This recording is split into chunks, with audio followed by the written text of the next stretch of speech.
Hi hello నమస్తే welcome to mister Rama media. నేను మీ anchor Ramavath. Yes, మొత్తానికైతే మోహన్ బాబు గారి ఎపిసోడ్ పర్సనల్ ఎపిసోడ్ ఉండే, అంటే ఒక ఫ్యామిలీ గొడవలా ఉండే ఈ ఎపిసోడ్ ఇప్పుడు అనేక టర్న్స్ తీసుకొని ఇప్పుడు ఒక మీడియా వర్సెస్ మోహన్ బాబు లాగా అయిపోయింది. ఇప్పుడు దానికి ప్రధాన కారణం ఈ యొక్క వీడియోనే. ఈ పాటికి మీరందరూ సోషల్ మీడియాలో చూసే ఉంటారు. మోహన్ బాబు గారు తన ఆవేశాన్ని ఒక జర్నలిస్ట్ మీద చూయించారు. అది టీవీ 9 జర్నలిస్ట్ మీద చూయించారు. జస్ట్ ఈ ఒక్క వీడియో చూడండి.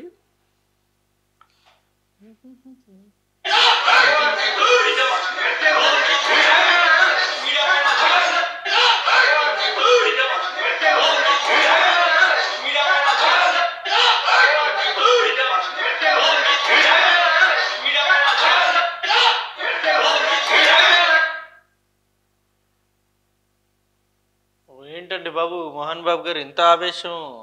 అసలు జనరల్గా ఈ ఆవేశము మీడియా మీద కాదు. అంటే మోహన్ బాబు గారు ఏదైతే నిన్న చూపించారు ఈ ఫ్రస్ట్రేషన్, మీడియా మీద కాదు. అప్పటికీ డీప్ సిచ్యువేషన్లో ఉంటారు, డీప్ ఫ్రస్ట్రేషన్లో ఉంటారు. యాక్చువల్లీ ఈ సిచ్యువేషన్లో మోహన్ బాబు గారు అంటే ఇటు మొత్తం మొన్నటి వరకు కాపాడుకుంటున్న పరువు మొత్తం ఒక్కసారిగా రోడ్డు పాలైపోయింది అని చెప్పేసి ఒక ఆవేదన, ఆక్రోశం ఉంటుంది, ఆవేశం ఉంటుంది. ఆ ఆవేశాన్ని ఇలా జర్నలిస్ట్ మీద చూపించడం జరిగింది. జస్ట్ అక్కడ ఆయన అడిగింది ఏం లేదు, అక్కడ జరిగింది కూడా ఏం లేదు. జస్ట్ ఈ టీవీ 9 జర్నలిస్ట్ వెళ్ళి సార్ ఏం జరిగింది అని అడిగేలోపే ఈయన ఆవేశంతో అతని మీద దాడి చేశారు. అతనికి ఇప్పుడు ఏదో ప్లాస్టిక్ సర్జరీ చేయాలంటున్నారు. మొత్తం ఈ దవడ దగ్గర చాలా బలంగా తగిలినట్టుంది. సో ఆ తగలడంతో ఇప్పుడు మొత్తం ప్లాస్టిక్ సర్జరీ చేయాలని చెప్పేసి కూడా ఇప్పుడు న్యూస్ అయితే వస్తూ ఉంది. బట్ ఏది ఏమైనప్పటికీను ఇలాంటి సమయాల్లో అంటే ఇప్పుడు చాలామంది కామెంట్స్ పెడుతున్నారు. అంటే కొందరు నిజంగా మీడియాకి ఇలా కావాల్సిందే అని చెప్పేసి కొందరు కామెంట్స్ చేస్తుంటే, అసలు మీడియా ఏం చేసిందని చెప్పేసి మరొకొందరు కామెంట్స్ చేస్తున్నారు. అంటే ఒక రకంగా ఇప్పుడు అది ఫ్యామిలీ ఇష్యూ. ఏదున్నా సరే మనం గేట్ బయట వరకు ఉండి మనం మీడియా కవరేజ్ చేసుకొని లేకపోతే ఆ వార్తలు మనం చూపించుంటుంటే బాగుండేది. బట్ ఎనీవే, ఇప్పుడున్న మీడియా కాలంలో కాంపిటీషన్ వరల్డ్ కాబట్టి మేమే ముందు చూపించాలి, మా మీడియాలోనే ఈ న్యూస్ అనేది రావాలనే ఒక తాపత్రయంతో హైకమాండ్ ప్రెజర్ తోటి గ్రౌండ్ లెవెల్లో ఉన్న ఈ కెమెరామ్యాన్స్ కావచ్చు లేకపోతే రిపోర్టర్స్ కావచ్చు, వీళ్ళు కొంత లీనియన్స్ తీసుకొని ఇళ్లలో కూడా వెళ్ళిపోవడం జరుగుతుంది. సో అలాంటి సిచ్యువేషన్ నిన్న జరిగింది. జస్ట్ గేట్ ఓపెన్ చేశారు, గేట్ ఓపెన్ చేయగానే మీడియా వాళ్ళు మొత్తం లోపలికి వెళ్ళిపోయారు. అప్పటికే మోహన్ బాబు గారు వస్తూ ఉన్నారు. వస్తున్న ఆ సమయంలో వీళ్ళు ఏదో క్వశ్చన్ అడగడానికి ప్రయత్నాలు చేశారు. ఆ ప్రయత్నంలో మోహన్ బాబు గారి కోపం వచ్చి ఆ దాడి అనేది చేశారు. సో ఆ దాడి చేయడంతో ఇప్పుడు ఏం జరిగింది, మోహన్ బాబు గారి మీద కేసు ఫైల్ చేయడం జరిగింది. ఇవాళ 10:30కి ఆయన వచ్చి రిపోర్ట్ చేయాలని చెప్పేసి నిన్న ఆల్రెడీ పోలీస్ వాళ్ళు నోటీస్ కూడా ఇచ్చారు. బట్ ఇప్పుడు ఆయన రాలేని పరిస్థితి. ఇప్పుడు ఆయన హాస్పిటల్లో ఉన్నారు. జనరల్గా ఈ సిచ్యువేషన్స్ అన్నీ ఆయనకి ఎదురవడంతో, ఒక్కసారిగా ఎదురవడంతో ఎవరన్నా సరే ఖచ్చితంగా డిప్రెషన్లోకి వెళ్తారు. సో ఆ ఆరోగ్యపరంగా కూడా ఆయన కొంచెం సిక్ అయినట్టు అనిపించింది. సో ఇప్పుడు ప్రస్తుతం ఆయన హాస్పిటల్లో ఉన్నారు. సో ఈ ఎపిసోడ్ మొత్తం చూశాక అంటే ఇప్పుడు ప్రస్తుతం చిన్నగా ఉండే అంటే ఒక స్మాల్ ఇష్యూ, ఒక ఫ్యామిలీ ఇష్యూ లాగా ఉన్న ఇష్యూ ఇప్పుడు నేషనల్ లెవెల్లోకి వెళ్ళిపోయింది. అంటే నిన్నటికే అది చాలా పెద్ద ఇష్యూ అయింది.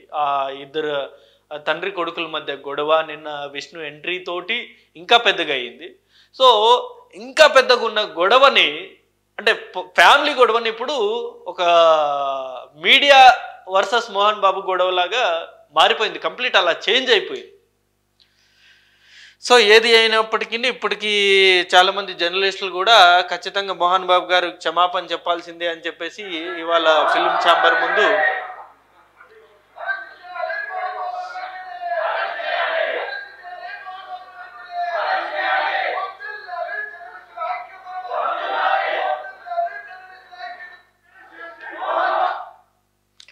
అంటే ఇందులో ఇప్పుడు వీళ్ళు మోహన్ బాబు గారు క్షమాపణ చెప్పాలని చెప్పేసి కూడా ఇప్పుడు జర్నలిస్టులు అందరూ ధర్నా అనేది చేస్తున్నారు.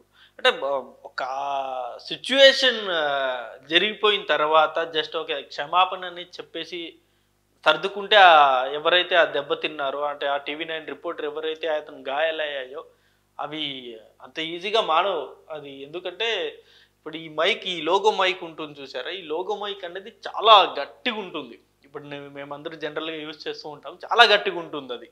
రాయి అంత గట్టిగా ఉంటుంది. ప్లాస్టిక్‌తోనే చేస్తారు. బట్ అది చాలా హార్డ్ సబ్‌స్టాన్స్ అది. సో, దాంతో కొడితే చాలా డేంజర్. చాలా గట్టిగా తగులుతది. సో, ఆ ఆవేశంలో మోహన్ బాబు గారు దాడి చేసేసారు. ఇప్పుడు ఆయన పరిస్థితి కూడా చాలా దారుణంగానే ఉంది. సో, ఇదొక సిట్యుయేషన్ జరిగిపోయింది. అంటే ఇటు మీడియా వాళ్ళది కూడా తప్పుంది అందులో. అటు మోహన్ బాబు గారు కూడా అలా దాడి చేయడం అనేది కూడా చాలా రాంగ్. అసలు దాడి అనేది చేయకూడదు. ఏదున్నా సరే అప్పటికి వాళ్ళ ఇంట్లో చాలా మంది బౌన్సర్స్ ఉన్నారు కదా! ఆ బౌన్సర్స్ తోటి వీళ్ళని బయటకు నెట్టేయొచ్చు. బయటికి పంపించొచ్చు. లేకపోతే నేను మళ్ళీ హాస్పిటల్‌కి వెళ్ళొచ్చిన తర్వాత మీ అందరికీ నేను సమాధానం చెప్తాను అని చెప్పేసి కూడా చెప్పుండొచ్చు. బట్ ఆ సిట్యుయేషన్‌లో అలా జరిగిపోయింది. బట్ ఇప్పుడు ఈ సిట్యుయేషన్ ఇప్పుడు ఇంకా పెద్దగా చేసుకున్నారు కాబట్టి దీన్ని ఈ సిట్యుయేషన్ ఇప్పటికే సిట్యుయేషన్ బ్యాడ్‌గా ఉంది. ఇలాంటి సిట్యుయేషన్‌లో ఈ ఈ ప్రాబ్లమ్ నుండి ఈ మోహన్ బాబు గారు ఎలా బయటపడతారో తెలియని పరిస్థితి. మరి చూద్దాం ఏం జరుగుతుందో. సో, మీడియా మీద దాడి అయితే చాలా దారుణం. అది ఖచ్చితంగా దాడి చేయాల్సింది కాదు. ఎవ్వరైనా సరే. ఇప్పుడు మీడియా ఉన్నది జస్ట్ ఉన్న ఇన్ఫర్మేషన్ చూపియడానికే. ఆ ఉన్న ఇన్ఫర్మేషన్ చూపియడంలో మేము మొదట చూపించాలని ఒక ఆతృత, ఒక ఇది తప్ప ఇంకేముండదు మీడియా మిత్రులకి. సో, ఈ అంశం మీద మీ అభిప్రాయాన్ని కూడా కింద కామెంట్ రూపంలో ఖచ్చితంగా తెలియజేయండి. అంటే మోహన్ బాబు గారు దాడి చేయడం కరెక్టేనా అని చెప్పేసి ఈ అంశం మీద కూడా మీ అభిప్రాయాన్ని కింద కామెంట్ రూపంలో తెలియజేయండి. అంటే thank you for watching this video. Thank you.